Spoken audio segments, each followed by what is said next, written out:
welcome, my dear listener. Tonight, I shall tell you of an age when the world was young and the stars were closer to men's hearts. I have walked through centuries uncounted and witnessed customs both wondrous and strange. But few practices perplex the modern mind quite like the sleeping habits of medieval folk. For in those distant days, when candles were luxury and darkness reigned supreme, the very rhythm of rest was unlike anything you know today. Picture, if you will, a world without electric light, no glowing screens to hold your attention past midnight, no street lamps to pierce the velvet black. When the sun descended beyond the horizon, the world transformed into a realm of shadow and silence, punctuated only by the crackling of hearth fires and the distant howl of wind through stone corridors. In that world, sleep was not the single, uninterrupted block of unconsciousness we chase today. No, it was something far more peculiar. Medieval people did not sleep as you do. They awoke in the dead of night, not from disturbance, but by design. They shared their beds not merely with family, but with strangers, livestock, and the ever-present company of fleas. They slept sitting upright, wrapped in wool against the biting cold, convinced that lying flat might invite death itself. Tonight, I shall guide you through the strange and wonderful world of medieval slumber. We shall explore the two-part sleep that divided the night. We shall peer into beds shared by many bodies, both human and otherwise. We shall uncover the beliefs that kept people propped against pillows, fearing the posture of corpses. And we shall witness the battle against cold so fierce that frost formed on the inside of castle walls. But let us begin where all nights begin, at dusk, when the first sleep called to weary souls across the medieval world. The concept is simple, yet utterly alien to our modern existence. Medieval people did not sleep through the night, they divided it. This practice, known as segmented sleep, was so universal, so deeply woven into the fabric of daily life, that it required no explanation. It was simply how one slept. The French called the first phase _premier, some _ the Italians knew it as _primo sonno _. In England, it was plainly referred to as first sleep, with the understanding that a second would follow. I recall the rhythm of it well, though centuries have passed. As the sun dipped low and twilight bled into darkness, families would retire. There were no lengthy evening entertainments, no late-night revelries for common folk. Work was exhausting, and the body demanded rest. By the 8th or 9th hour past noon, most had already climbed into their beds, or rather, their straw pallets, their shared quilts, their corners of communal warmth. The first sleep would claim them swiftly. It was deep, restorative, the kind of slumber that knits torn muscles and mends the weariness of the day. For 3, perhaps 4 hours, the household lay still. Breath rose and fell in unison. The fire burned low. Outside, the world was silent, save for the occasional bark of a dog or the rustle of nocturnal creatures. And then, quite naturally, they woke.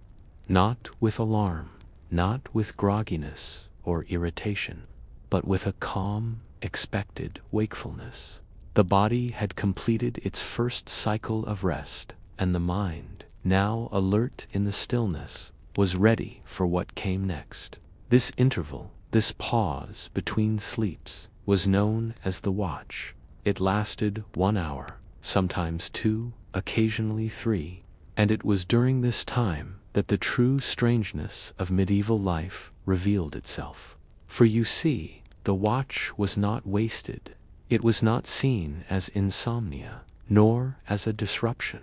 It was a gift of time, stolen from the tyranny of daylight and labor. In the quiet dark, with only the embers of the fire casting faint orange light, people lived a second, secret life. Some prayed. Oh, how they prayed! The darkness was thought to be closer to God, free from the distractions of the waking world. Prayer manuals from the late 15th century offered specific devotions meant for these midnight hours. Monks, of course, were required to rise for matins, the night office, their voices lifting in chant through cold stone chapels. But even lay people, common folk with calloused hands and simple lives, would kneel beside their beds and whisper petitions to saints and angels. Others tended to practical matters. Fires needed stoking, lest the household wake to frozen water and numb fingers. Livestock required checking. A wandering goat or a restless cow could spell disaster by morning. Bakers, in particular, used this time to prepare dough, to heat their ovens, so that fresh bread would be ready when the village stirred at dawn. And then there was intimacy. Yes, medieval physicians and marriage manuals spoke openly of this. The watch, they noted, was the ideal time for married couples to come together. The body was rested, the mind calm, free from the exhaustion and irritability of the day's labor. One text, written with the clinical detachment of the era, observed that couples had more enjoyment and do it better during these quiet hours. A peculiar sort of medical advice, perhaps, but it reflected a truth. The watch was a time of connection, both spiritual and physical. I have seen neighbors visit one another during the watch, slipping through dark lanes with lanterns in hand, sharing quiet conversation before returning to their own beds. It was a time for reflection, for writing, for thought. Scholars penned treatises, poets composed verses. The mind, in that liminal space between sleeps, operated with a strange clarity, and when the watch had run its course, they returned to bed. The second sleep was lighter, more prone to dreams, and it carried them through until the cock crowed and the sun returned. Sometimes, if one retired late, the second sleep was shortened or skipped entirely. But the rhythm remained, night after night, season after season, generation after generation. It was not until the coming of the industrial age, with its gas lamps and factory whistles and obsessive regimentation of time, that this ancient pattern began to crumble. The modern world demanded 8 uninterrupted hours, as though sleep were a task to be optimized, a quota to be met. And so, segmented sleep faded into obscurity, remembered now only in historical texts and the testimony of those, like myself, who witnessed it firsthand. But I tell you this, if you wake at 2 in the morning and find yourself alert, do not despair. Do not reach for pills or remedies. You are not broken. You are simply hearing the echo of an older rhythm, one that your ancestors knew well. The watch has begun, and perhaps in the stillness you might find something worth remembering. Now let us turn our gaze to the beds themselves, or rather, the humble approximations thereof. In your age, much is made of comfort: memory foam, adjustable frames, thread counts debated with the seriousness of theological doctrine. But in medieval Europe, a bed was often little more than a pile of organic matter, flattened by use and inhabited by creatures you would rather not meet. The typical peasant bed was called a pallet. Picture, if you will, a sack ruff, woven from coarse fabric, stuffed with straw or hay. If the family was fortunate, they possessed such a sack.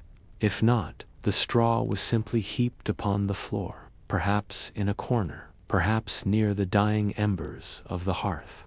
A cat might claim it during the day. At night, the humans reclaimed their territory.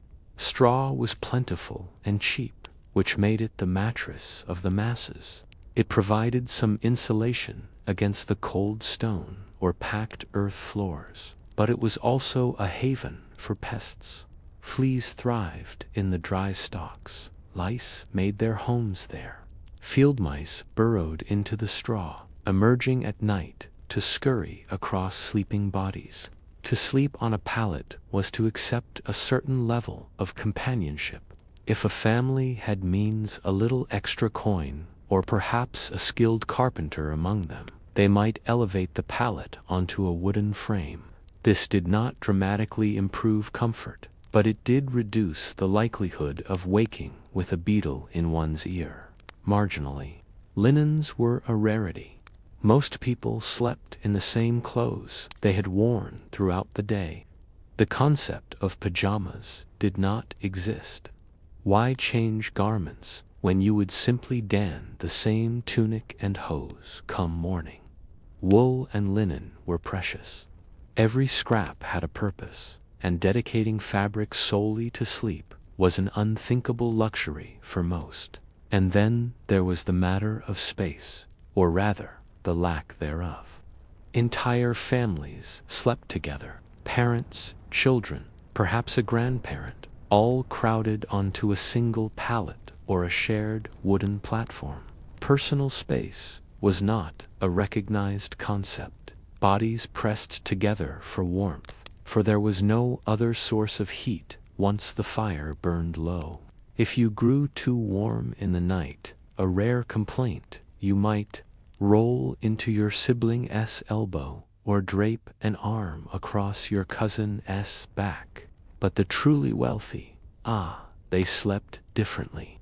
Nobles possessed proper beds, grand wooden frames, often carved with intricate designs, mattresses stuffed not with straw, but with feathers, goose down, if they were particularly prosperous, embroidered sheets, imported from Flanders or Italy, and most crucially, canopies, heavy curtains that could be drawn closed, creating a tent-like enclosure around the sleeper.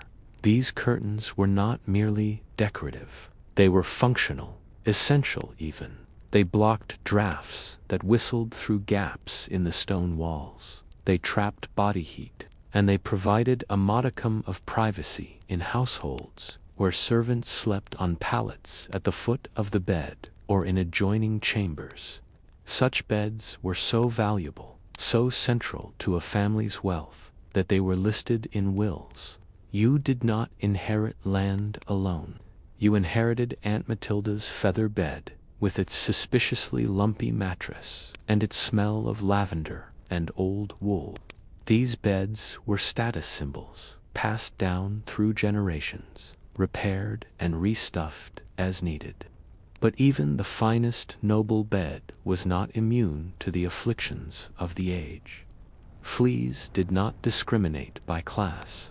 Neither did lice. Bedbugs, those ancient tormentors, infested wooden frames and mattress seams with democratic enthusiasm. The wealthy could afford herbal sachets, lavender, wormwood, tansy, hung about the bed in a futile attempt to repel the pests. They could hire servants to pick nits from their hair, but they could not escape entirely. I have seen queens scratch in their sleep. I have watched kings wake with bites upon their ankles. Wealth could buy softer bedding, but it could not buy peace from the tiny invaders that ruled the night. For most medieval folk, a bed was not a place of comfort. It was a place to not freeze, a place to avoid the chickens pecking about the floor, a place to rest the body enough to face another day of labor. And if it rustled when you moved, or if something small and many-legged skittered across your leg in the darkness, well, that was simply part of the arrangement. The bed did not owe you comfort. You were simply grateful it existed at all. Let us speak now of a garment both practical and, to modern eyes, faintly ridiculous, the nightcap. When you hear the term today, you think perhaps of a warm drink, something with whiskey and honey, consumed before bed. But in the Middle Ages, a nightcap was precisely what the name suggests, a hat worn while sleeping, and it was not optional. You must understand, the medieval world was cold, not merely chilly, but bone-deep, marrow-freezing cold. Stone castles, no matter how grand, were little more than drafty boxes. Thick walls absorbed the chill and radiated it inward. Windows, if they existed at all, were covered not with glass, that was a luxury reserved for churches and the very wealthy, but with oiled parchment, animal horn, or simple wooden shutters. None of these provided effective insulation.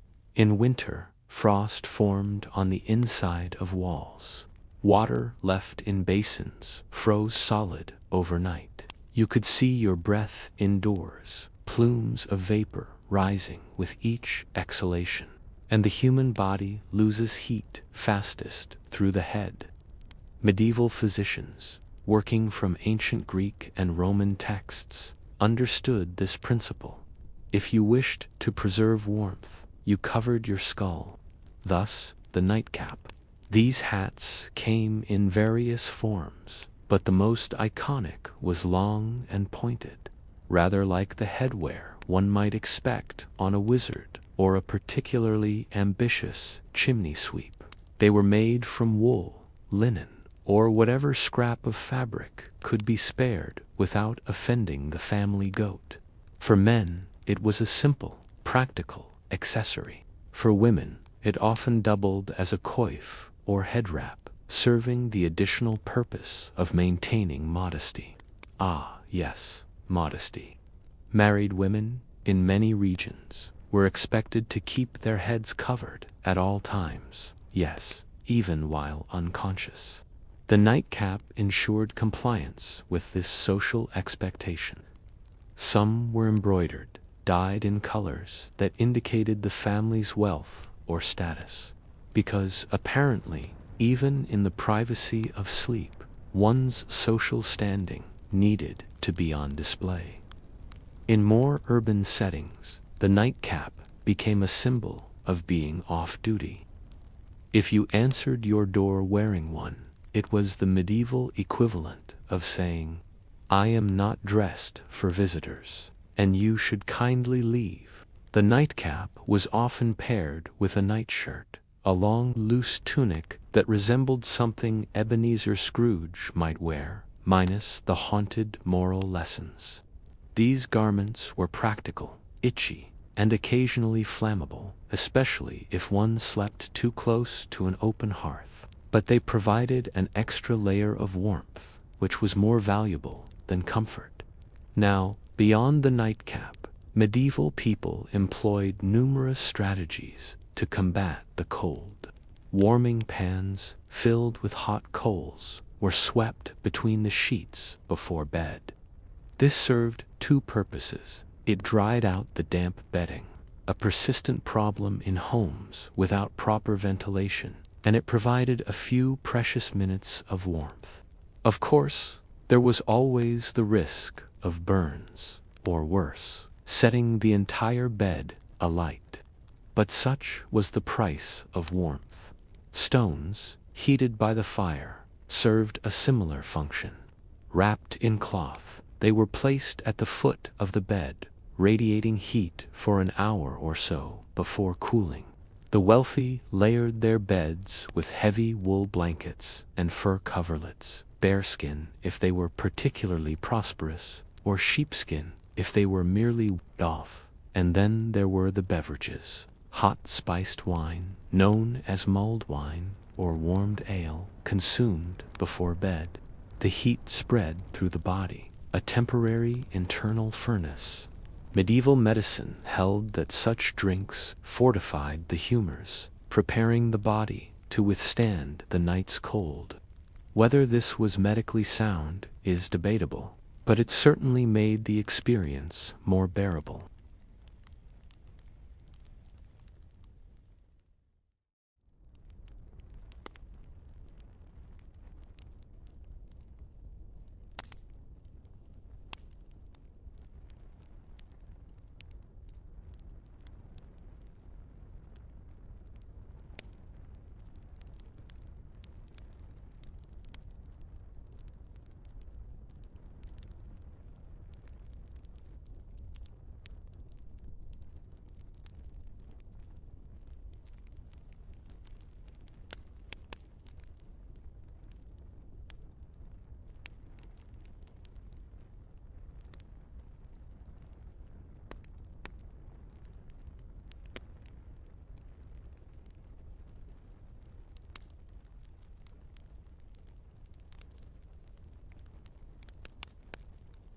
Still, despite all these efforts, the cold one more often than not, people woke with stiff joints and numb extremities. Chilblains, painful inflammation caused by exposure to cold, were common. Frostbite was not unheard of, even indoors. I have seen nobles, wrapped in furs and attended by servants who tended the fire all night, still shiver beneath their blankets. I have watched peasants huddle together, families pressed into a single mass of shared body heat, barely surviving until dawn. The nightcap, then, was not a fashion statement. It was armor, a small woolen defense against an enemy that could not be defeated, only endured. And every person, from the lowest serf to the highest lord, wore one. For in the medieval night, vanity meant nothing. Survival meant everything. I must now speak of a practice that would horrify most modern sensibilities: the sharing of beds with strangers. Imagine, if you will, that you are a traveling merchant. Your mule has carried you 30 miles through muddy roads, and night is falling. You reach an inn, a rare blessing, and request a place to sleep. What you receive is not a private room, not even a bed to yourself. What you receive is a spot in a bed already occupied by 1, 2, perhaps 3 other travelers, none of whom you have ever met. This was not an oversight. It was standard practice. Medieval inns operated on principles of efficiency, not privacy. Beds were expensive. Space was limited. If a bed could accommodate 4 bodies, then 4 bodies it would hold. Travelers were assigned sleeping spots based on availability, occasionally by profession. Blacksmiths with blacksmiths, clergy with clergy, but more often on a first-come, first-sprawled basis. I have witnessed scenes that would perplex your generation. A merchant from Flanders sharing a bed with a pilgrim from Scotland and a dyer from Ghent, all snoring in different keys, elbows colliding in the dark. In larger cities, inns maintained dormitory-style halls, rows of beds packed tightly together, with absolutely zero personal space. The air was thick with the smell of unwashed bodies, damp wool, and the faint temps of stale ale. Men and women were sometimes separated, but not always. Some inns made an effort to assign beds by gender. Others simply filled every available space and hoped for the best. Propriety was a concern, yes, but it came second to profit. For travelers, this arrangement was preferable to the alternative: sleeping outdoors. Wolves prowled the forests. Rain turned roads into rivers of mud. Bandits haunted lonely stretches of highway. A bed shared with strangers, no matter how uncomfortable, was infinitely better than a night spent beneath a tree, clutching your belongings and praying the weather would not kill you. And speaking of belongings, theft was a constant worry. Travelers slept with their purses tied to their belts or hidden inside their clothing. Some slept atop their bags, turning luggage into both pillow and alarm system. If your bundle shifted in the night, it usually meant you were about to wake up significantly poorer. I recall one particular inn in Normandy, where the beds were so crowded that late arrivals were forced to sleep on the floor, using their cloaks as blankets. One unlucky soul, a wool merchant, if memory serves, was assigned a spot between two snoring carters. He did not sleep at all that night, but spent the hours fending off elbows and praying for dawn.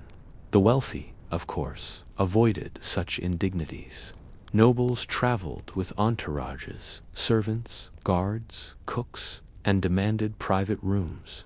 If an innkeeper valued his roof, he provided them. Some nobles carried portable bedding, essentially camping in relative luxury wherever they stopped. But for the common traveler, bed sharing was simply part of the journey. Children learned this arrangement early. In households where multiple generations lived under one roof, children slept with siblings, cousins, and sometimes unrelated children of servants or apprentices. The concept of a child having their own room was laughable. Space was communal. Privacy was a luxury that did not exist. Even within families, bed sharing was the norm. Parents slept with infants, both for warmth and to monitor the child's breathing. Sudden infant death was common and poorly understood. Older children slept together, sometimes 3 or 4 to a bed, limbs tangled, breath mingling. And then there were the truly desperate vagrants, beggars, those cast out by society. They slept wherever they could find warmth, in stables, pressed against the flanks of horses, in the corners of alehouse common rooms, tolerated only because the proprietor pitied them. These souls had no beds, no pallets, no straw. They had the ground, their cloaks, and the hope that winter would not claim them. The medieval world was not built for solitude. It was a world of bodies, pressed together, of shared warmth and shared suffering. To sleep alone was considered strange, even dangerous. The night was full of threats, spiritual and physical. Better to have another human nearby, a witness, a companion in the dark. So the next time you lie in your own bed, in your own room, with walls that lock, and a mattress meant for one, remember this: you are living a luxury that kings once envied, the luxury of sleeping alone. Now we come to one of the strangest practices of all, the deliberate choice to sleep sitting upright. You might think this was reserved for the ill, the elderly, or those afflicted by ailments that made lying flat unbearable. And indeed, such individuals did sleep propped up, but so did many others, including the perfectly healthy, the young, and the wealthy. The reasons were rooted in medicine, superstition, and a deep, unspoken fear of death. Medieval physicians, inheriting their knowledge from Greek and Roman texts, believed in the theory of humors. The body, they taught, contained 4 essential fluids: blood, phlegm, yellow bile, and black bile. Health depended on maintaining a balance among these humors. The dead were laid out on their backs, arms crossed over the chest, awaiting burial. To adopt this posture in sleep was to invite death's attention. It was a visual echo, a dangerous mimicry. And in a world where death was ever present, where plagues swept through villages, where childbirth killed mothers, where a simple infection could end a life, such mimicry was not taken lightly. Superstition held that spirits, both benevolent and malevolent, were more active at night. The boundary between sleep and death was thin, and lying flat blurred that boundary further. Some believed that sleeping in the posture of the dead made one vulnerable to visitation by demons, or worse, that the soul might slip away and fail to return. There was also the matter of the mare, a demonic entity that sat upon the chests of sleepers, causing what we now call sleep paralysis. The mare, or incubus, as it was sometimes known, was thought to target those who lay flat, pressing down upon them, stealing their breath, rendering them helpless and voiceless. Sleeping upright, it was believed, made one less appealing to such creatures.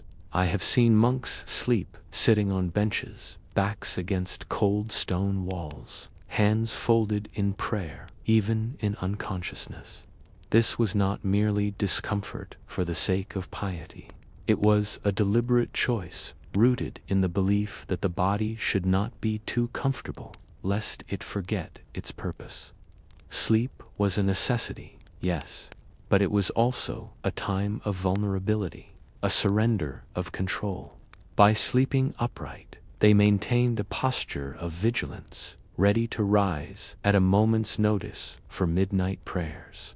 Pregnant women, too often, slept propped up. The extra weight pressing on their organs made lying flat uncomfortable. But there was also a belief that an elevated posture protected the unborn child. Blood and humors, they thought, flowed more safely when the mother was upright. Even for those without medical concerns or superstitious fears, sleeping upright had a practical advantage. It was warmer. Heat rises, and by keeping the torso elevated, one retained more warmth in the core. In a freezing bedchamber, this could mean the difference between restless sleep and genuine rest. Of course, this practice was not universal. Peasants, exhausted from labor, often collapsed onto their pallets without regard for posture. They had neither the pillows nor the energy to maintain an upright position. But among those who had a choice, who possessed the means to sleep as they wished, many chose to sleep sitting. It is a strange thought, is it not, that the simple act of lying flat, something you likely do every night without a second thought, was once considered dangerous, even sacrilegious. But in the medieval world, everything had meaning. Every posture, every ritual, every small choice was weighted with significance. To lie flat was to court death. To sit upright was to declare, I am still among the living, and I intend to remain so until dawn. And in a world where death arrived without warning, that declaration mattered. Let us now venture into the castles, those grand stone fortresses that dominate the medieval imagination. Surely, you think, the nobility slept in warmth and comfort, insulated from the hardships that plagued common folk. You would be wrong. Castles were magnificent, yes, imposing, defensible, symbols of power and wealth. But they were also, quite literally, stone boxes of misery. Living in a castle during winter was not a privilege, it was an endurance test. The very materials that made castles impregnable also made them uninhabitable by modern standards. Stone walls, often several feet thick, absorbed the cold and held it with the tenacity of a miser clutching gold. There was no insulation, no central heating. The concept did not exist.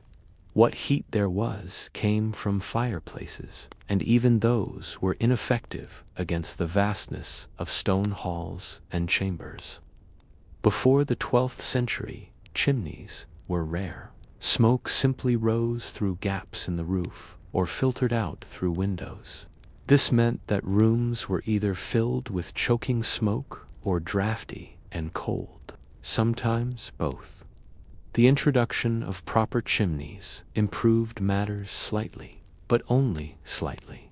A fire might warm the immediate area, but step 3 paces away, and you were once again at the mercy of the elements.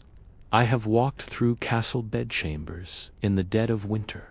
I have seen frost clinging to the inside of walls, delicate crystals forming on stone surfaces. I have watched breath condense in the air, visible plumes that hung like ghosts. Wash basins, filled with water the night before, were solid ice by morning. The great halls, where the household gathered for meals, were somewhat better. Body heat from dozens of people, combined with massive fireplaces, created a semblance of warmth. But even there, the cold crept in. Drafts whistled through arrow slits, those narrow windows designed for defense. They were excellent for firing crossbows at invaders, but they were also perfect conduits for icy wind. Noble bedchambers, often located high in towers, were the coldest of all. Height provided security, harder to reach, easier to defend, but it also exposed the room to stronger winds. Large windows, impressive during the day, became liabilities at night. Without glass, they were covered with wooden shutters or oiled cloth, neither of which stopped the cold. The four-poster bed, that iconic piece of medieval furniture, was not a status symbol alone. It was a survival tool. The heavy curtains that surrounded the bed were functional, not decorative. When drawn closed, they created a tent within the room, trapping body heat inside. The sleeper essentially camped within their own bedchamber, insulated by fabric from the freezing air beyond. But even this was not enough. Warming pans were essential. These were long-handled flat pans filled with hot coals, swept between the sheets to dry out damp bedding. Yes, the bedding was often damp because stone walls wept with condensation, and to provide a few minutes of precious warmth. The process was delicate. Too many coals, and the sheets might catch fire. Too few, and the bed remained clammy and cold. Heated stones, wrapped in cloth, served a similar purpose. Servants would heat them in the fire, then place them at the foot of the bed.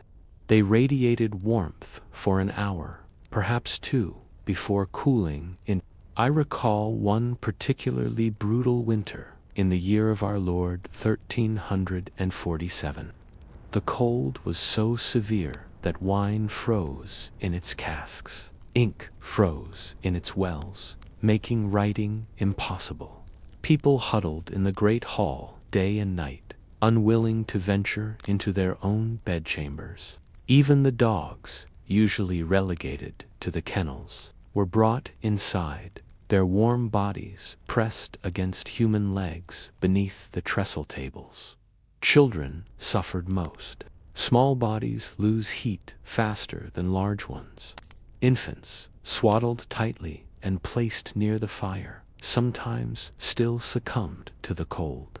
Parents would tuck children into bed with them, creating a knot of shared warmth. In some households, families abandoned their individual chambers entirely during the worst months, all sleeping together in whichever room had the best fire. And then there was the clothing. Medieval people wore layers, even to bed. Linen undergarments, woolen tunics, cloaks. The concept of changing into nightclothes was a luxury. Why undress when doing so meant exposing yourself to the cold, even briefly? Better to sleep in what you wore, adding more layers if needed. Nobles consumed hot beverages before bed, mulled wine, heated ale, spiced and warmed, in an attempt to generate internal heat. The logic was sound, if temporary. The warmth spread through the body, a fleeting comfort before the cold reasserted itself. But despite all these strategies, the cold was relentless. It seeped through stone, crept beneath blankets, settled into bones. Chilblains were common, painful swellings caused by repeated exposure to cold.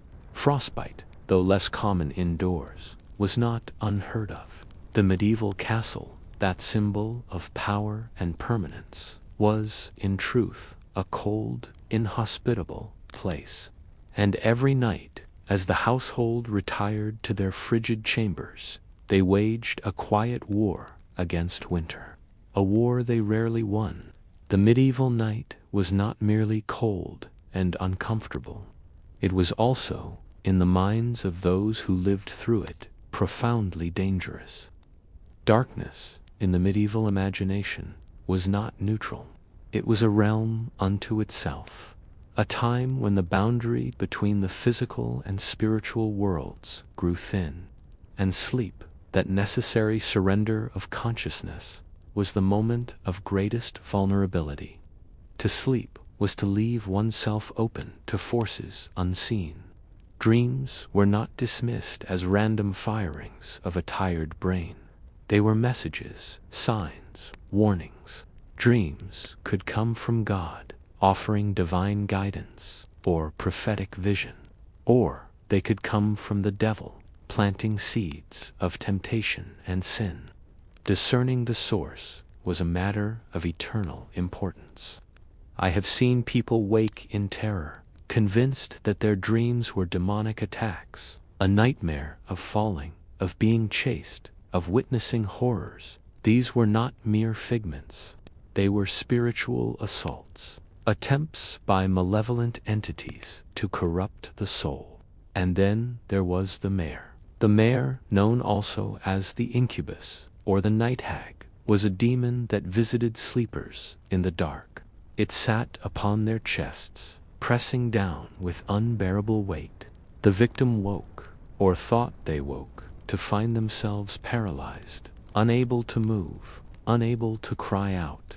They could see the room around them, could feel the pressure, could sense a presence looming over them. But they were helpless. We now call this sleep paralysis, a well-documented phenomenon caused by the brain waking before the body. But in the medieval world, it was evidence of demonic attack. The mare was real.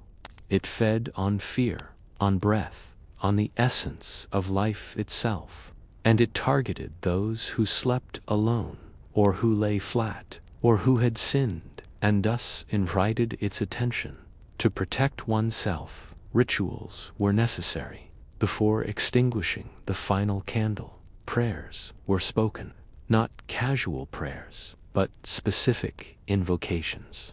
Prayers to Saint Michael, the warrior archangel who defended against evil. Prayers to one's guardian angel, that ever-watchful protector assigned by God to each human soul. Some placed objects beneath the bed for protection. Iron was favored, a knife, a pair of scissors, a horseshoe.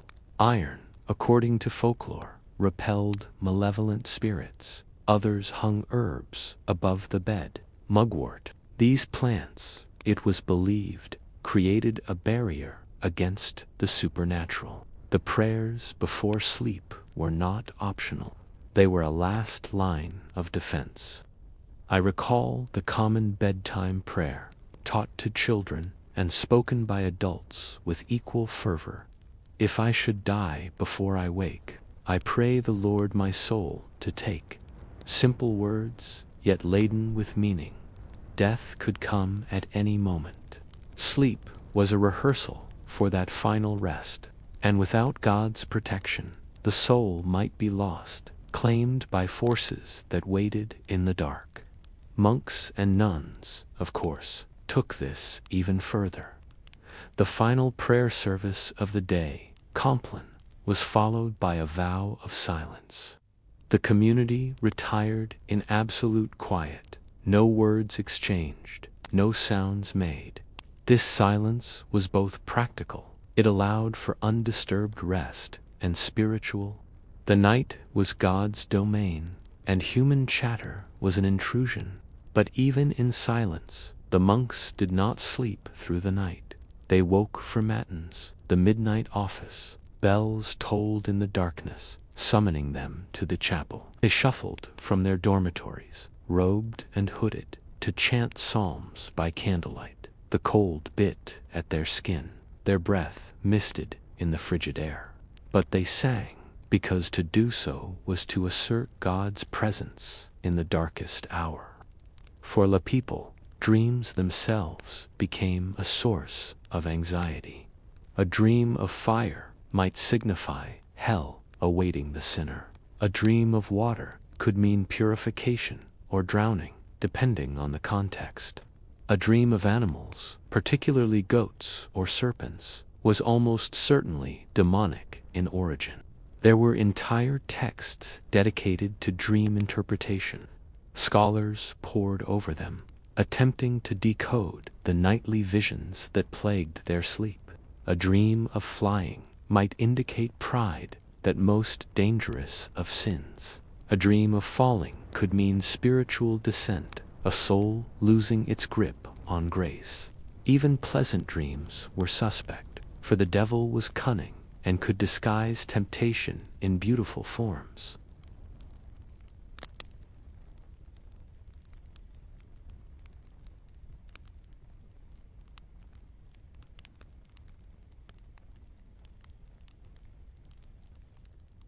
Women who dreamed of childbirth when not pregnant were advised to confess immediately. Men who dreamed of violence were questioned about their waking anger. The line between dream and sin was perilously thin. Some theologians argued that actions committed in dreams could reveal hidden guilt, that the sleeping mind betrayed what the waking mind concealed. I remember a case in the year of our Lord 1392 in a small village in Burgundy. A miller dreamed repeatedly of stealing bread from his neighbor's oven. He confessed this dream to his priest, who prescribed 3 days of fasting and additional prayers. The miller had not stolen any bread in waking life, but the dream itself was evidence of covetousness, of a soul inclined toward theft. The penance was necessary to correct the spiritual imbalance. Children were taught early to fear the night. Parents told stories of creatures that prowled in darkness, not merely wolves and bandits, but spirits and faifolk who stole away the unwary sperries. In medieval belief, were not the charming creatures of modern fancy. They were dangerous, capricious beings who delighted in mischief and harm. To encounter them was to risk being taken, spirited away to realms from which one might never return. And so children learned to stay indoors after dark, to keep close to the fire, to never ever sleep alone if it could be avoided. The presence of another human being, awake or asleep, provided protection. Witnesses deterred evil. Companionship created a shield that solitude could not offer. Even the physical act of extinguishing candles was fraught with significance. Some believed that blowing out a candle invited evil spirits, for breath was sacred, a gift from God, and should not be used to create darkness. Instead, candles were snuffed with dampened fingers or special tools. The darkness that followed was accepted reluctantly, a necessary evil until the dawn returned. The watch period, that hour or two of wakefulness between sleeps, became a time for spiritual reinforcement. People prayed not only out of devotion, but out of fear. They tended fires not merely for warmth, but because light itself was a weapon against the dark. And they whispered reassurances to themselves and to God, small affirmations that they remained under divine protection. Some households employed additional measures. Holy water was sprinkled in corners of the bedchamber. Crosses were hung above doorways. Certain psalms were recited backwards, a dangerous practice as it bordered on magic, but some believed it created a barrier that evil could not penetrate. The wealthy could afford relics. A splinter of the true cross, a fragment of a saint's bone, a scrap of cloth that had touched a holy tomb. These objects, authenticated by the church, were believed to radiate protective power. Kept beneath a pillow or hung around the neck, they offered comfort and defense. Of course, the market for relics was rife with fraud. Many a nobleman paid handsomely for what proved to be an ordinary bone or a piece of common wood. But faith does not require authenticity. Belief itself was the shield. And yet, despite all these precautions, people still suffered. They still woke in terror. They still experienced the crushing weight of the mare, the paralysis, the conviction that something malevolent hovered just beyond sight. They still had nightmares that left them shaken until dawn. The medieval world offered no psychological explanations for these phenomena. There was no understanding of the subconscious, no concept of stress-induced hallucinations. There was only the spiritual interpretation that the night was dangerous, that sleep was vulnerability, and that without constant vigilance, the soul could be lost. So they prayed, they protected, they clung to rituals and faith. And when morning finally came, when light crept through shuttered windows, and roosters announced the new day, they breathed silent thanks for having survived another night.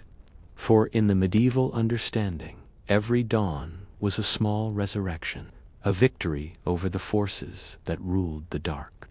And every night was a trial yet to come.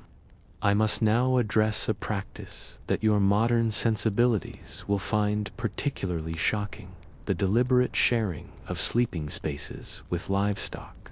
Yes, you heard correctly, animals. In the bed, or, at the very least, in the same room, mere feet away from slumbering humans. This was not a matter of affection, though medieval people certainly cared for their animals. It was, once again, a matter of survival. Heat was precious, and animals generated it in abundance. A large dog curled at your feet could mean the difference between sleep and sleepless shivering. A cow in the corner could raise the temperature of an entire room by several degrees, crucial in the depths of January. Peasant homes, particularly in northern regions, were often single-room structures. One space served as kitchen, living area, workshop, and bedchamber. And in that same space, the family's livestock sheltered during winter months. Chickens roosted in the rafters. Pigs snuffled in corners. Goats were tethered near the door. And at night, when the family retired to their straw pallets, these creatures remained, their breath and body heat contributing to the collective warmth.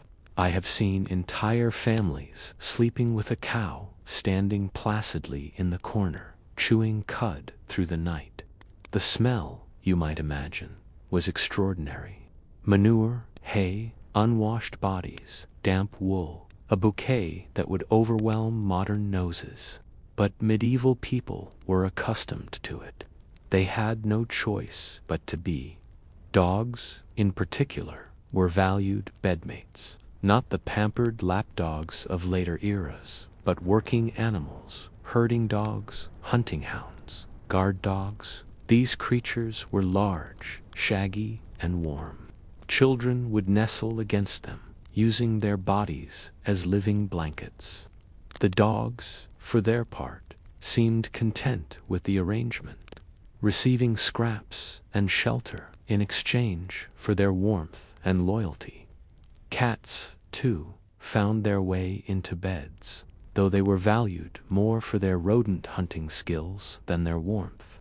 A good mouser was worth its weight in grain, and many a cat earned its place in the household by keeping the stores free of mice and rats.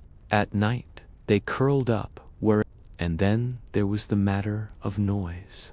Animals did not observe human sleep schedules. Roosters crowed at dawn, yes, but they also crowed during the night if disturbed. Pigs grunted, goats bleated, dogs barked at shadows. Cows, possessing for stomachs, spent much of the night engaged in the noisy process of rumination. Fleas and lice, already abundant in straw pallets and woolen clothing, thrived in the presence of animals. Mange and other skin conditions passed freely between species. Hygiene, never a strong point in medieval life, suffered further when humans and livestock shared the same air, the same floors, the same blankets, but still people persisted because the alternative, freezing to death, was worse. Wealthier households, naturally, did not suffer these indignities to quite the same degree. Nobles kept their livestock in separate buildings, stables, cowsheds, pigsties, all maintained at a respectable distance from the main residence. But even the wealthy made exceptions for favored animals. Lapdogs, small breeds, kept for companionship and status, slept in their masters' beds. These were not working animals. They served no practical purpose beyond being decorative and warm, but they were also, inadvertently, vectors for disease. Fleas from the kennels made their way into noble bedchambers via these pampered creatures. Some castles even had designated sleeping areas for animals, not out of kindness, but because certain beasts were too valuable to risk. Prized hunting falcons slept in the lord's chamber, perched on stands, hooded and silent. War horses, those magnificent destriers worth small fortunes, were sometimes quartered in chambers beneath the lord's own, their warmth rising through the floor. Servants often slept in stables, pressed against the flanks of horses. This was considered a privilege of sorts, as stables were warmer than many human quarters. The smell was formidable, but the heat was real. A stable full of horses could remain comfortably warm even when the outdoor temperature plummeted below freezing. I recall a particularly harsh winter in the Scottish Highlands. The cold was so severe that entire families abandoned their homes and moved into the cattle byres. They slept among their cows. Children nestled between warm bovine bodies, parents wrapped in every scrap of cloth they possessed. It was undignified, certainly, but it was also effective. Those who remained in their houses, trying to maintain some semblance of propriety, often did not survive the season. The practice extended beyond Europe. In Scandinavia, longhouses were built with human quarters at one end and animal quarters at the other, separated by a thin partition. Heat from the animals flowed into the human space, while the partition prevented the worst of the smell and mess from mingling. It was an elegant solution, refined over centuries of cold winters. Even monasteries, those bastions of order and piety, kept animals close during winter. Monks might not share their dormitories with pigs, but the monastery's livestock were housed in buildings adjacent to the living quarters. The shared walls allowed heat to transfer, warming the monks' cells. Of course, there were rules. Religious orders had regulations about which animals could be kept where. Horses, acceptable. Dogs, permitted in moderation. Pigs, absolutely not in the dormitory. But rules, as always, were interpreted flexibly when survival was at stake. The modern pet, that creature kept solely for companionship and affection, would have baffled medieval sensibilities. Animals served purposes. They worked, they provided food, they generated heat. If they also offered companionship, that was incidental. But make no mistake, medieval people did form bonds with their animals. A shepherd knew each sheep in his flock. A knight's war horse was his partner in battle, a relationship built on trust. The family dog, sleeping at the foot of the bed, was mourned when it died. Yet these emotional connections did not change the fundamental relationship. Animals were tools, resources, survival mechanisms, and if survival meant sharing your bed with a dog, your room with a pig, and your blanket with a cat who had recently caught a mouse, then so be it. The medieval night was a communal affair. Humans, animals, insects, all pressed together in the dark, seeking warmth, seeking safety, seeking dawn. And in that crowded, smelly, noisy space, somehow they found rest. We have journeyed far tonight through the strange landscape of medieval sleep. We have witnessed the divided night, the segmented slumber that structured the hours of darkness. We have seen the humble pallets of peasants and the canopied beds of nobles, both plagued equally by fleas and cold. We have examined the nightcap, that practical yet ridiculous garment. We have explored the practice of bed sharing with strangers and with livestock. We have understood the fear of lying flat, the superstitions that demanded upright sleep, and we have felt the bone-deep cold of stone castles, where even wealth could not guarantee warmth. Through all of this, one truth emerges. Medieval people slept differently because they lived differently. Their sleep was shaped by darkness, by cold, by communal necessity, by spiritual fear, and by an understanding of the night as something active and dangerous. The modern world has banished these practices. Electric light has conquered darkness. Central heating has defeated cold. Privacy has replaced communal sleeping. Science has explained away the demons and spirits that once haunted the night. You sleep alone, in climate-controlled rooms, lying flat without fear, assured that morning will come without spiritual peril. And yet, I wonder if something has been lost. The segmented sleep, that ancient rhythm, may have been more natural than the 8-hour block we now chase with desperation and pills. The communal bed, for all its lack of privacy, offered security and warmth that solitude cannot provide. The rituals before sleep, the prayers, the protective charms, the quiet conversations during the watch, gave structure and meaning to the transition between waking and rest.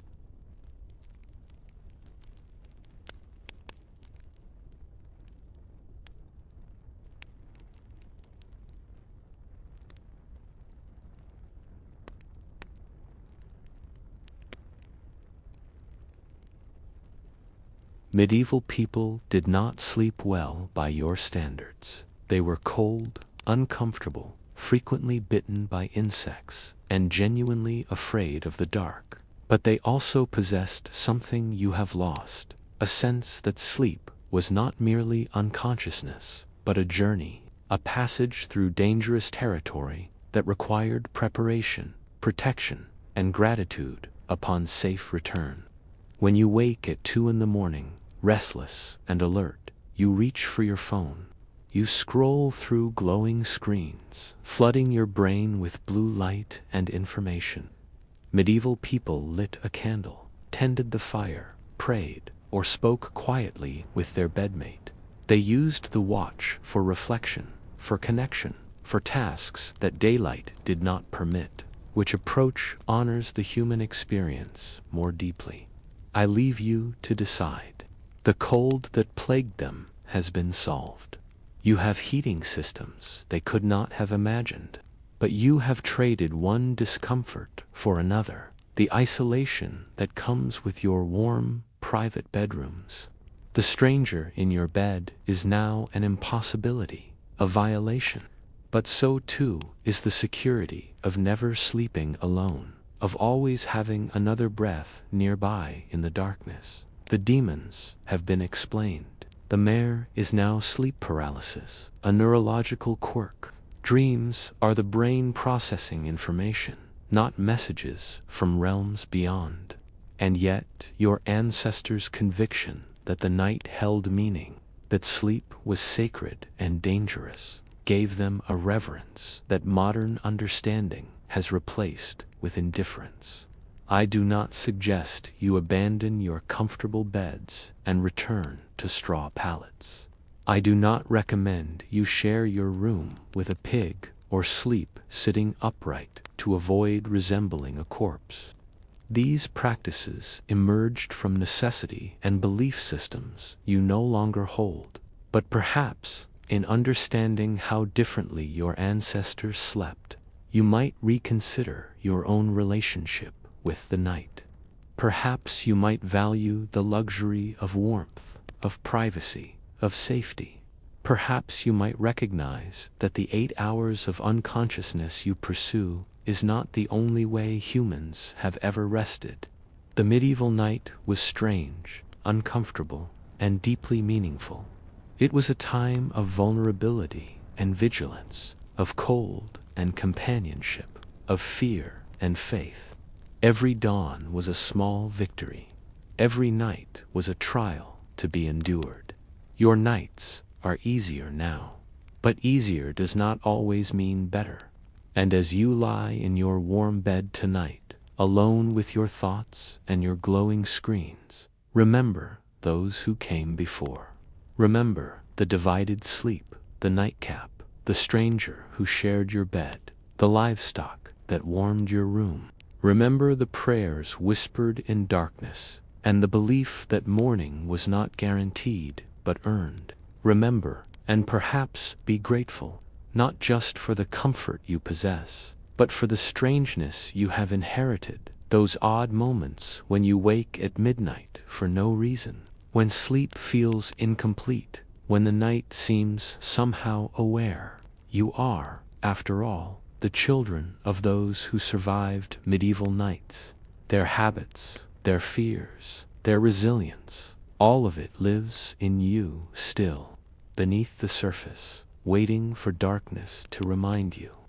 Let us now turn our attention to those who made a sacred vow of their lives, the monks and nuns who inhabited the monasteries and convents scattered across the medieval landscape.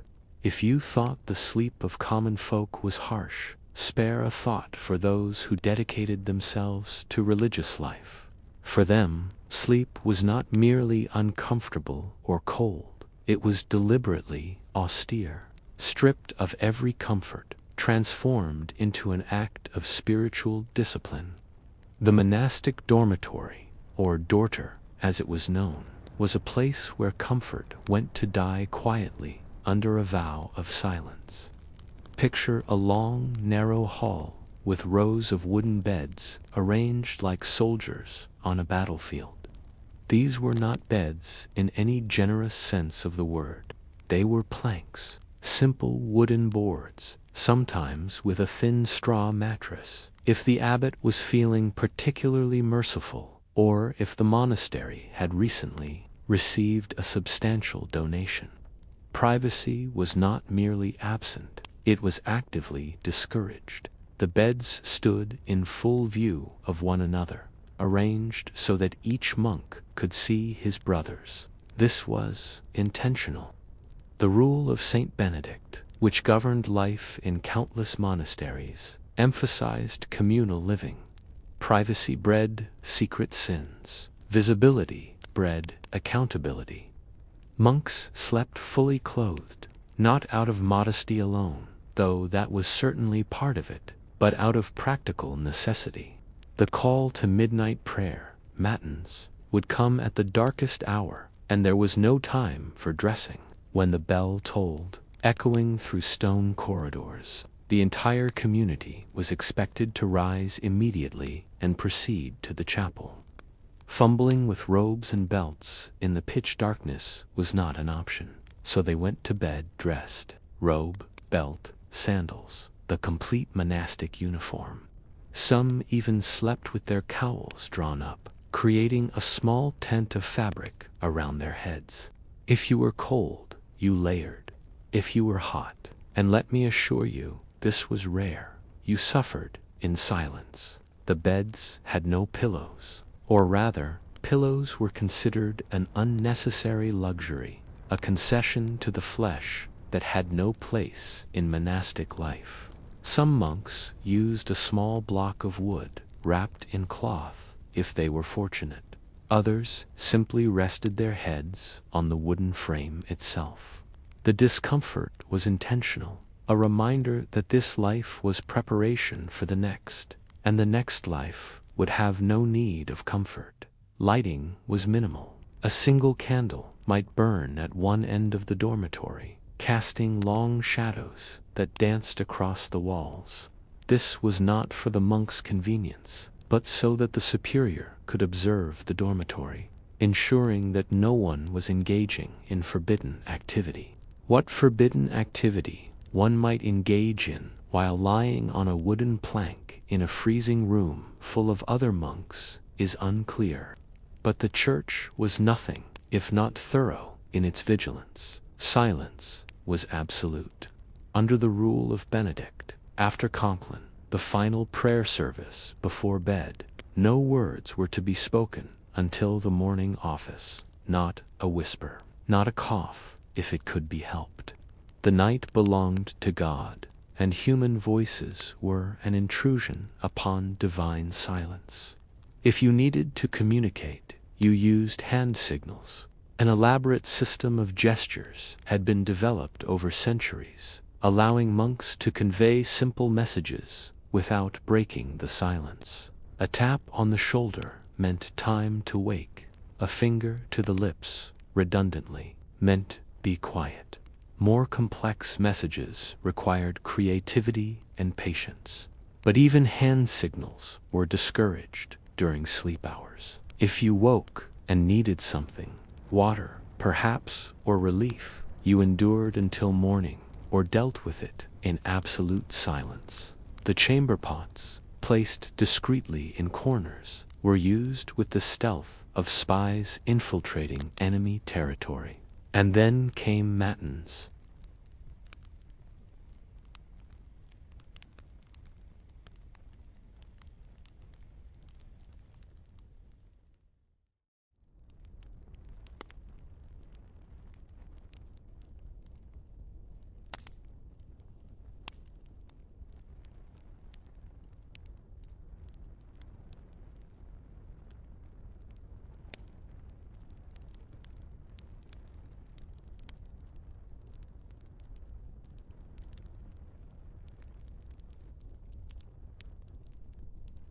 The bell would ring, sharp and insistent, shattering the silence somewhere around 2 o'clock in the morning, sometimes earlier, depending on the season and the particular rule of the monastery. The monks would rise, not gradually, not with the groaning and stretching that marks modern waking, but immediately. To linger in bed was sloth, one of the 7 deadly sins.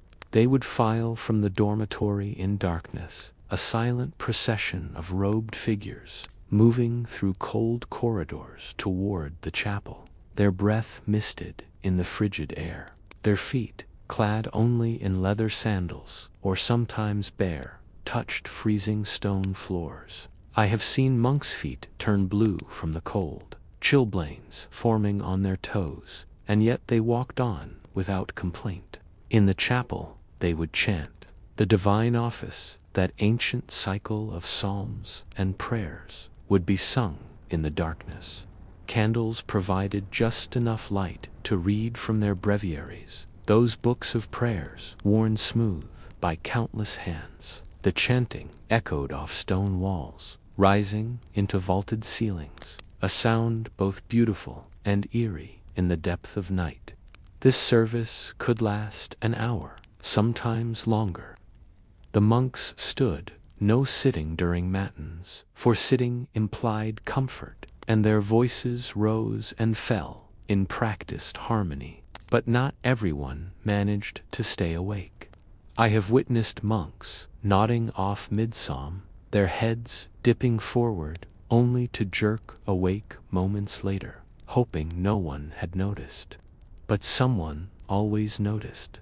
The superior, ever vigilant, marked these failings. Falling asleep during prayer was a serious offense. Penance would be assigned extra prayers, additional fasting, or the humiliation of public confession before the community. Some particularly strict monasteries employed a cicada, a monk whose sole duty during night prayers was to walk among the choir with a lantern, watching for those who dozed. After matins, the monks would return to the dormitory. This was the interval between first and second sleep that we have already discussed. But for monks, it was not a time for conversation or household tasks. It was an extension of prayer. Some would engage in lectio divina, holy reading, squinting at manuscripts by candlelight. Others would continue in silent prayer, kneeling beside their wooden beds, heads bowed. The second sleep, when it came, was brief. Dawn arrived quickly, and with it, lauds, the morning prayer. The bell would ring again, and the cycle continued. A monk in a medieval monastery might accumulate 4, perhaps 5 hours of fragmented sleep each night. This was not seen as deprivation. This was seen as virtue. But the human body has limits, and those limits did not respect monastic discipline. Chronic sleep deprivation led to problems. Monks fell ill more frequently. Concentration during prayer suffered. Some experienced what we might now recognize as symptoms of depression, listlessness, despair, a sense of spiritual darkness. The Church had a term for this, acedia, or spiritual sloth. It was considered a temptation from the devil, a test of faith. The cure was not rest. The cure was more prayer, more fasting, more discipline. The idea that the body might simply need sleep was not entertained. I remember one young monk in a Benedictine monastery in Bavaria. He was perhaps 20 years of age, newly professed, burning with zeal. He resolved to forego sleep entirely during Lent, dedicating those hours to continuous prayer. He lasted 9 days. On the 10th, he collapsed during matins, striking his head on the stone floor. He recovered, but the scar remained, a permanent reminder of the limits of flesh. Not all monasteries were equally harsh. Cluniac houses, for example, were known for being somewhat more lenient. Their beds might actually have mattresses. Their schedule allowed for slightly more sleep, but such leniency was viewed with suspicion by stricter orders. The Cistercians, in particular, prided themselves on returning to a more austere interpretation of the rule. Their monasteries were deliberately built in remote, inhospitable locations. Their dormitories were colder, their beds harder, their schedule more demanding. And yet, for all the discomfort, there was something profound in this practice. The monks were attempting to transcend the body, to live as though they were already in heaven, where sleep would be unnecessary and comfort irrelevant. They were, in their way, rehearsing for eternity. The nuns endured similar conditions, though their experience is less documented. Women's monasteries followed parallel rules, with midnight offices and wooden beds and enforced silence. But there were additional restrictions. Nuns were more strictly cloistered, their contact with the outside world even more limited. Their dormitories were locked at night, not just for their protection, but to prevent any possibility of scandal. I have spoken with nuns who described the dormitory as both prison and sanctuary. The locked door meant safety from the dangers of the medieval night bandits, wolves, men with ill intent. But it also meant absolute enclosure, a reminder that they had renounced the world and all its freedoms. Some nuns reported mystical experiences during the night hours, visions of Christ, of the Virgin Mary, of angels descending in shafts of light. Whether these were genuine spiritual encounters or the hallucinations of sleep-deprived minds is a question I leave to theologians.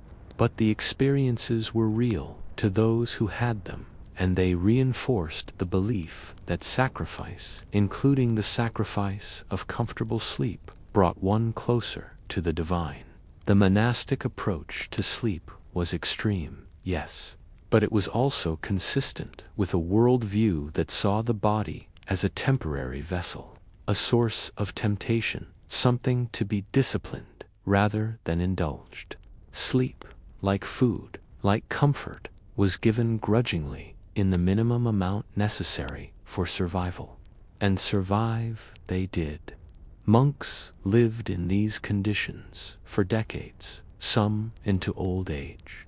Their bodies adapted, or at least learned to endure. They developed a kind of functional exhaustion, where perpetual tiredness became the baseline, and moments of alertness were the exception. When a monk died, and they died often, for medieval life was short and monastic life was harsh, he was laid out in the dormitory. There remains one final strangeness to discuss those unfortunate souls who did not remain still in their beds, but rose and walked in their sleep. Sleepwalking, or somnambulism as it came to be called, was viewed with a mixture of fascination and horror in the medieval world. The sight of a person moving through darkness, eyes open yet unseeing, performing actions with no memory of them afterward. This was not merely unusual, it was unnatural. And in an age where everything unnatural was assumed to be supernatural, sleepwalking carried ominous implications. The prevailing theory was simple and terrifying. The soul had temporarily left the body. Medieval philosophy, drawing heavily on ancient Greek and Christian thought, held that the soul was the animating principle of the body. During sleep, the soul remained, but in a diminished state, focused inward rather than outward. But in sleepwalkers, something had gone wrong.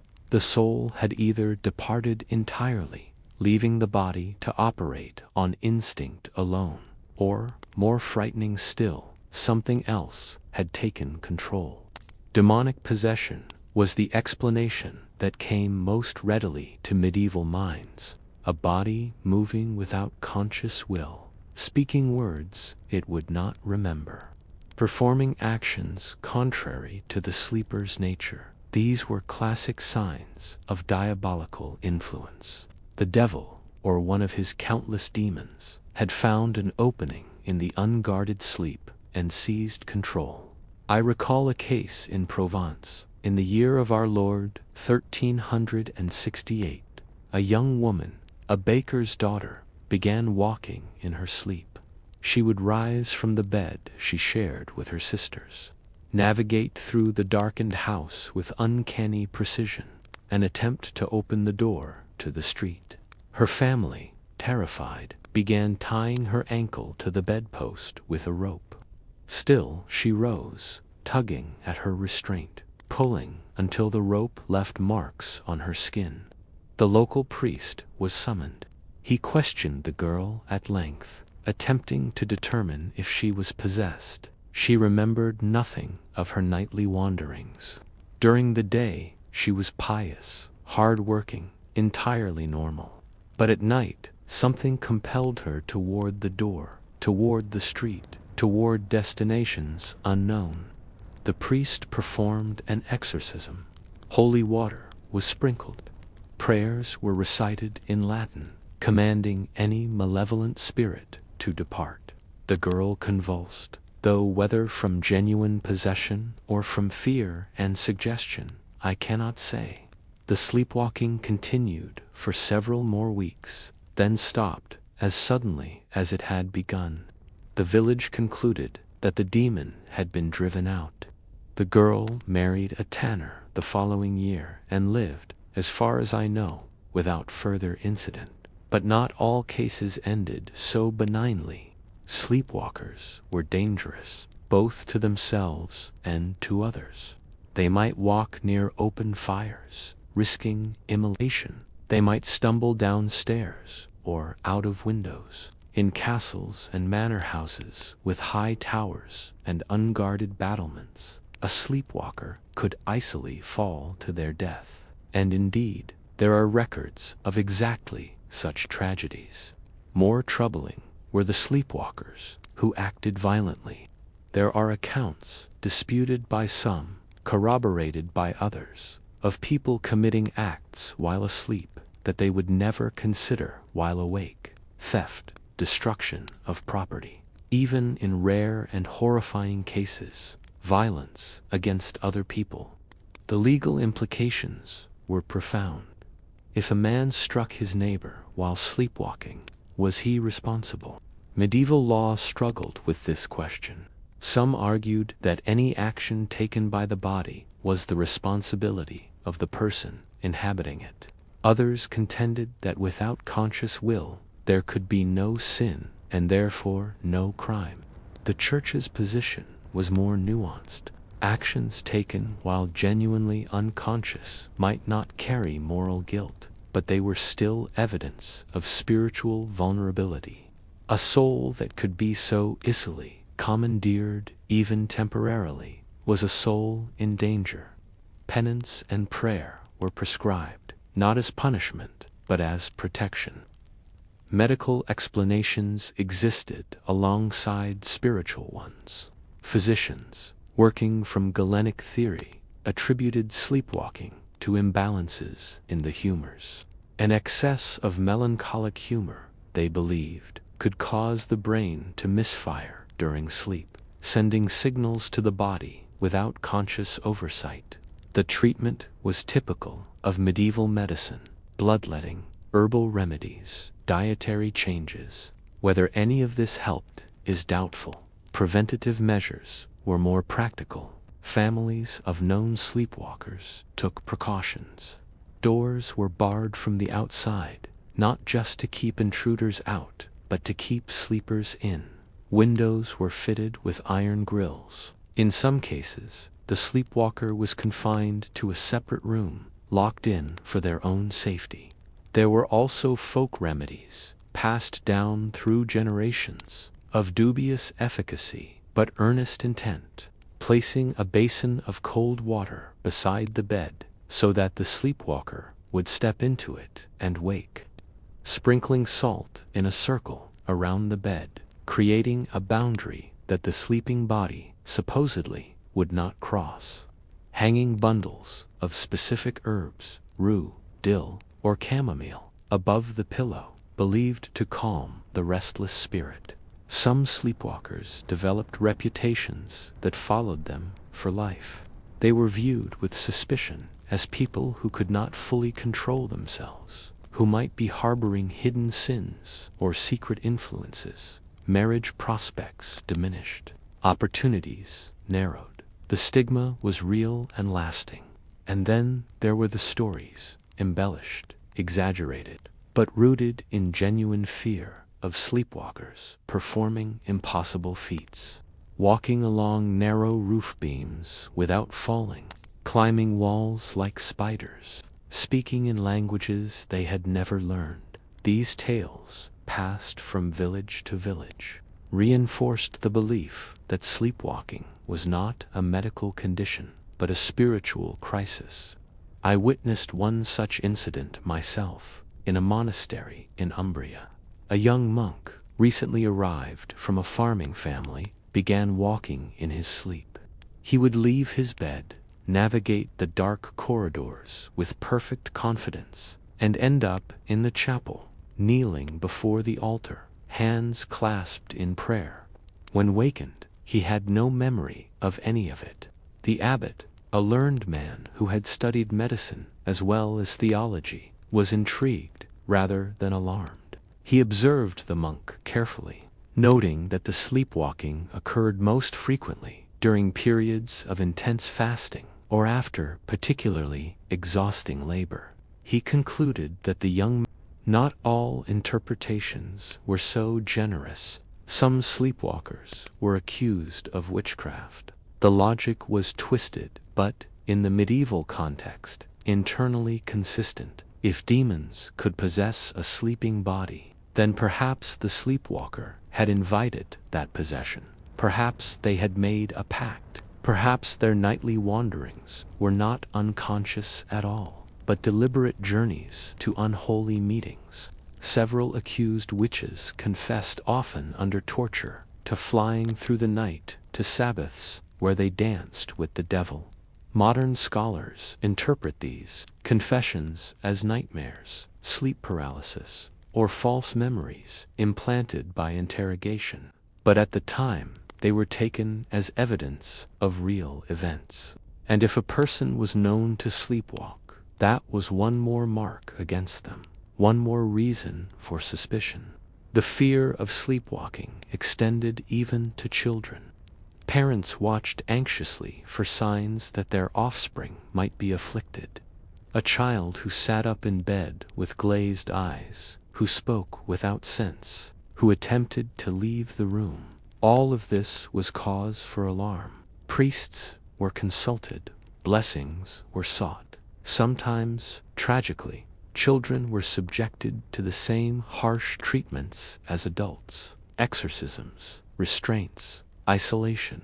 And yet, for all the fear and superstition, there was also a strange kind of reverence for certain sleepwalkers. Those who walked to churches, who knelt in prayer, who enacted devotions while unconscious. These were occasionally seen, not as possessed, but as blessed. Their bodies, guided by something beyond conscious will, were performing acts of worship. Perhaps, some whispered, it was not demons at all, but angels guiding their steps. This dual interpretation, possession versus divine guidance, created confusion and debate. The same behavior could be damning or sanctifying, depending on context and interpretation. A sleepwalker who ended up in a chapel was a mystic. A sleepwalker who ended up in a tavern was demon-ridden. The destination, it seemed, determined the diagnosis.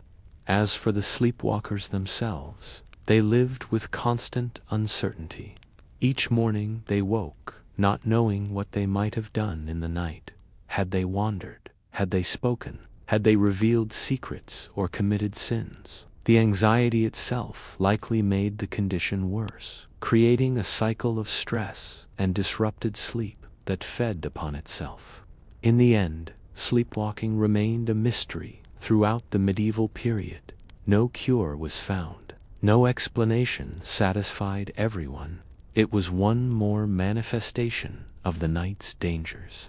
One more reason to fear the darkness and what it might compel a person to do. The medieval world was not comfortable with ambiguity. Everything needed to fit into categories: holy or unholy, natural or supernatural, blessed or cursed. Sleepwalking defied these categories. It was the body without the mind, action without intent, movement without memory. And so it was feared, controlled, and when possible, hidden away. Because if a person could not trust themselves to remain still in sleep, if the night could turn anyone into a stranger to their own actions, then what safety was there? What control did any mortal possess? The answer, of course, was none. The medieval world understood, perhaps better than yours, how little control humans truly have. How thin the veil is between waking and dreaming, between self and other, between life and the forces that seek to extinguish it. Sleepwalking was simply one more reminder of that uncomfortable truth. And so they barred their doors, said their prayers, and hoped that morning would find them exactly where they had lain down, conscious, remembered, and unchanged. And thus ends another memory from ages long past. If you have found a spark of wonder here, stay a while longer, for there are countless tales yet to be remembered.